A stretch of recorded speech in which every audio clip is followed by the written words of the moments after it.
Chendo enangi chuelo wadhi mbele gi weche manyien. Ten migao manyien mar arita kichmbak Murkomen hoka pis ayanga kaluwore gi lokruok mano otim gi jatend piny Kenya William Ruto chieng' tich ang'wen jumani. Jatend migao manyien mar arita Onesmus Kipchumba Murkomen okaw apis ayanga kaluwore gi lokruok mane otim kod jatend piny William Ruto e buch ten migepe mare chieng' tich ang'wen jumani.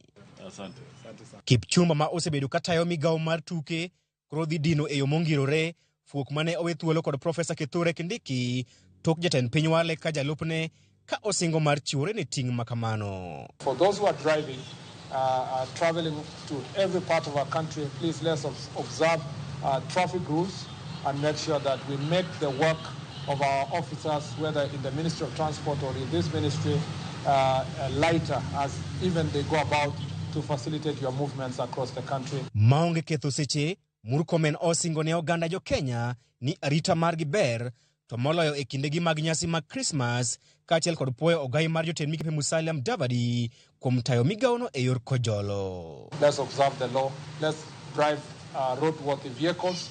Let's also carry the required numbers of people. Let's also drive in the required speed. Mheshimiwa Rais alifungua ukurasa mpya katika mambo ya uongozi baada ya uchaguzi, akaleta watu wote pamoja, mimi ni kwemu ndani yao, si ndio? Hata baba, si ndio? Hata juzi Uhuru Migai Kenyatta akaingia ndani. E kaunti ma Nyeri, gwelo mag moko kuom josiasa mongirore mag gwenge mag Masawa e buch ten migepe odhi nyime kod kelo pogruok e kind jotelo mag Masawa. Kagwe kod Ramogi TV e kaunti ma Nyeri, jo od bura ma ok e kaunti no okawo chung' mopogore ewi wachno. Ja od bura matetu Godfrey Wandeto onyiero gwelo mar Mutahi Kagwe, Lee Kinyanjui kod William Kavogo e ten migepe ka olero ni oganda jo Masawa oseweyo jatend piny William Ruto kendo onge dok chien. There is a lot of anger in this region. Let's be honest. I mean, if anyone is trying to sugarcoat, I think he's lying. There's a lot of anger. Our people are feeling the pressure from the high cost of living. Our people are feeling the pressure from the effects of the Finance Bill 2024.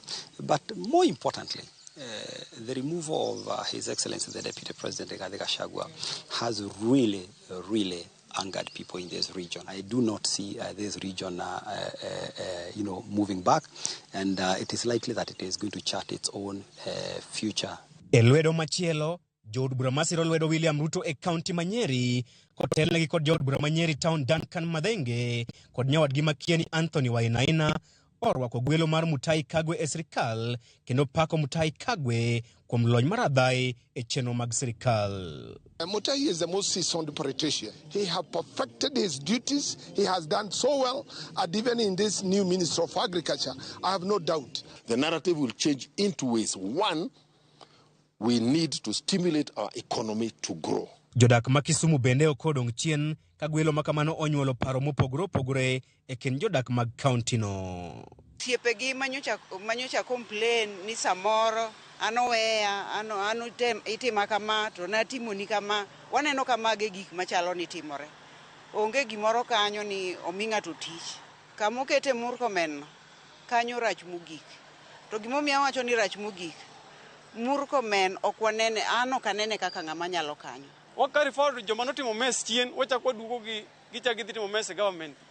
Jogo golo kompondo, we respect all the leaders, but Murkomen is not competent to be interior minister. Jotelo go pod nigi geno ni oganda jo Masawa ni tok jatend piny William Ruto kata tok jo od bura thicho ko jalup jatend piny machon Rigathi Gachagua. The aggression in the mountain has been deliberately engineered through the utterances of the impeached deputy president. He's the one who is telling people, you must be angry at this government. Chris Owino, Ramogi TV.